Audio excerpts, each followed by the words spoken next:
So I'm walking down the street, actually just going for my evening walk, and I was testing my new camera to see how it captured the moon, if it was better quality than my iPhone, because my iPhone, when I use it to try to take pictures of the moon, it does it such a injustice that, I mean, it's almost not even worth snapping the picture because I'm always so disappointed. That's the iPhone X.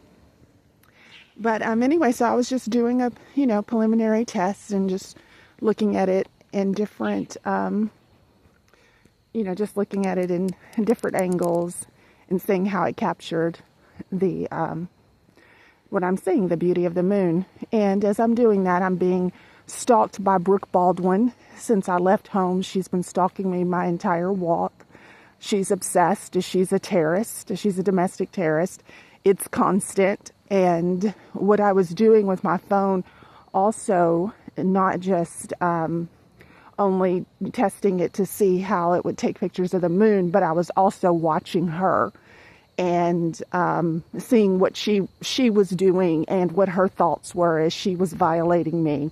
And that is to try to see what it is that I'm going to do, what I'm going to listen to. As I said, it's a ritual assault on my life, and these people are obsessed with me and obsessed violating my life. So again, me being a targeted individual for this kind of abuse, there's tests that you have to do to observe your environment. And I was just sitting up here looking at this stupid bitch watch everything I do on my phone. So that's what I was going through in that moment. And again, I didn't take my phone out to make a video. I did so, as I said, just to see how this new phone, which I don't even know what it is. It's a Motorola of some sort. It's a to-go phone. So it's just like $29 at Walmart. But I needed it to try to record, have additional space to record videos as I try to make this YouTube channel grow for informational purposes so that people understand what it is that I'm going through. So that's why, I got this phone. And again, I do enjoy taking pictures. You can see by my Facebook under, if you go to Aisha Vance James and look at my pictures, my photographs, you'll see that photography is a hobby of mine and really one of the few things that I don't have anything, and when I say I don't have anything, I have no semblance of peace in any process or any part of my life.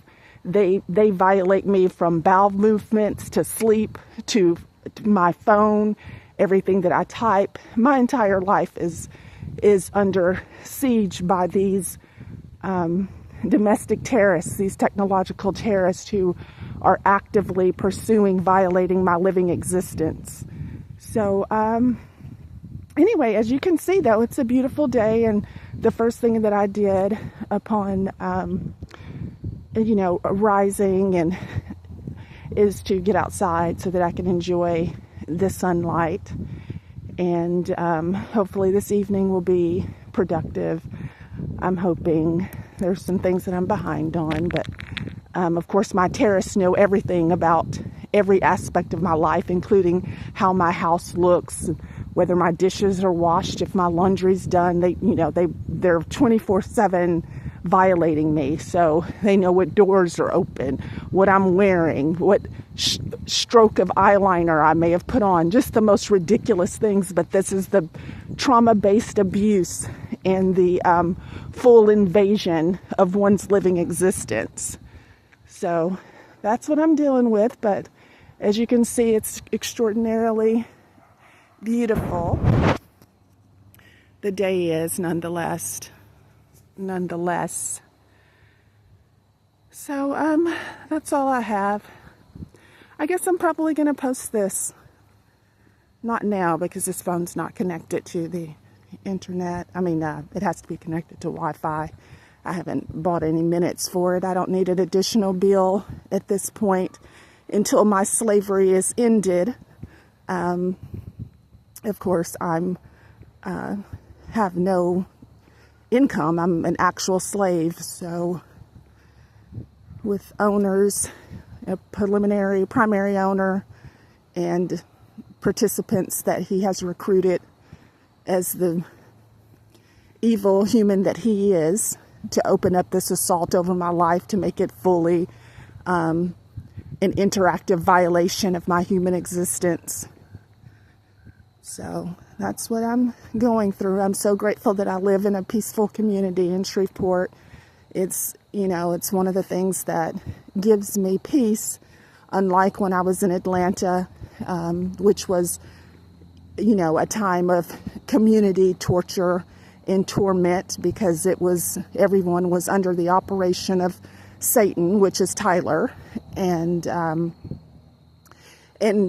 was just constantly being singled out and targeted for abuse and harassment. It was really, truly very awful.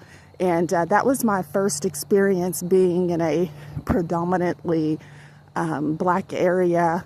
And it was terrible. It was really, really bad. So I'm just grateful that Shreveport is not participating on this attack on my life. And that I live in a very loving and God-centered community. I meet more people who are Christians, like truly Christians, in their hearts and their behaviors than otherwise. So that's one of the things that I have very much to be grateful about. And then Louisiana is absolutely beautiful. And actually, it is superior in beauty than Texas. I have to say that. It's something I've thought before, and it's just absolutely true. So anyway, this is where my heart is, because this is where I am. But okay, I hope you guys are having a great Monday.